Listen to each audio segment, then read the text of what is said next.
ख्वाजा आसिफ ने कौमी असम्बली में इजहार ख्याल करते हुए कहा है कि मारूफ एंकर और सीनियर सहाफ़ी हामिद मीर की नानी कश्मीर का बॉर्डर क्रॉस करते हुए लापता हो गई थी, आज तक नहीं मिली।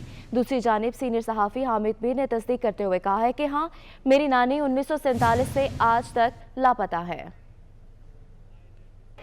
मेरे हल्के में मेरे साथ वाले हल्के में सियालकोट में जम्मू के कश्मीरी हैं जो अक्टूबर में इस तारीख को बॉर्डर क्रॉस करते हुए 1 लाख कश्मीरी शहीद हुआ। 1 लाख शहीद, हर घर के अंदर शहीद है वहां पे।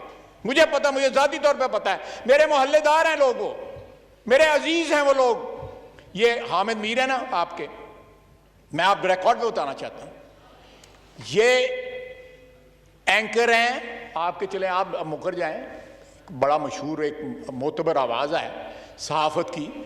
इनकी जो नानी थी वो बॉर्डर कराते लापता, उसके बाद नहीं मिली।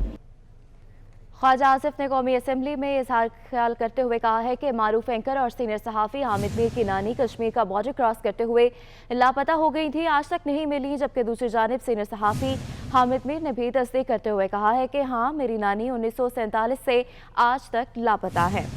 इसी हवाले से हमारे साथ मौजूद है सीनियर तज्ज़ियाकार हामिद मीर साहब। सर, बहुत शुक्रिया आपके कीमती वक्त का। सर, ये वाक़या क्या है और ये कब कैसे पेश आया? जी, ये जो ख्वाजा मोहम्मद आसिफ साहब ने आज कौमी असम्बली में जो तकरीर की, तो उसमें उन्होंने बताया है कि 1947 में जब अक्टूबर के महीने में जो रियासत जम्मू कश्मीर से बहुत से काफिले जब हिजरत करके पाकिस्तान की तरफ आ रहे थे, तो उन्होंने फिगर भी दिया कि तकरीबन 1 लाख के करीब जो कश्मीरी हैं उनको पाकिस्तान आते हुए रास्ते में शहीद कर दिया गया और बहुत सी जो औरतें थी उनको अगवा कर लिया गया। तो वो जो औरतें अगवा हुई थी उनमें मेरी नानी भी शामिल थी, जिनका नाम था गुलाम फातिमा, और उस वक्त उनके साथ उनकी 3 बेटियां और उनका एक छोटा सा बेटा भी था, उनकी गोद में था।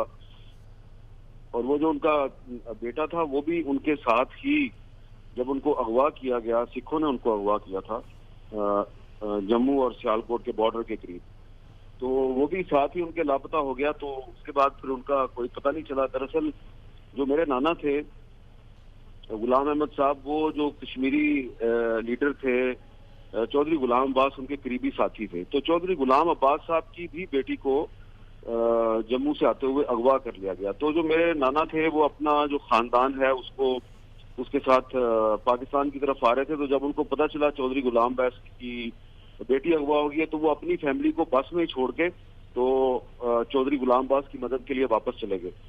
तो लेकिन इस दौरान में उनके साथ भी यही वाकया हो गया। तो उसमें फिर ये हुआ कि बाद में फिर वो जो जिस बस में मेरी वालदा और उनकी बहनें थी और बाकी अजीज थे, तो उस बस में जितने भी मर्द थे उनको कत्ल कर दिया गया था। और जो मेरी नानी है उन्होंने मेरी वालदा को 3-4 लाशों के नीचे छुपा दिया और खुद जो है वो बस के अंदर वो बैठी हुई थी। तो फिर उनको आके वो लोग ले गए बाहर। उन्होंने थोड़ी सी मुजाहमत भी करने की कोशिश की, लेकिन क्योंकि उनकी गोद में एक छोटा सा शीरख्वार बच्चा था इसलिए वो मुजाहमत नहीं कर सकी और उनको फिर वो अगवा करके ले गए। उसके बाद फिर काफी साल तक कोशिश होती रही कि उनको किसी तरीके से बाजियाब किया जाए, लेकिन आपको पता है कि इस तरह तो हजारों की तादाद में जो मुसलमानों की औरतें थी उनको अगवा कर लिया गया था और उनका आज तक कोई पता नहीं। तो इस सिलसिले में मैंने 2-3 दफा खुद भी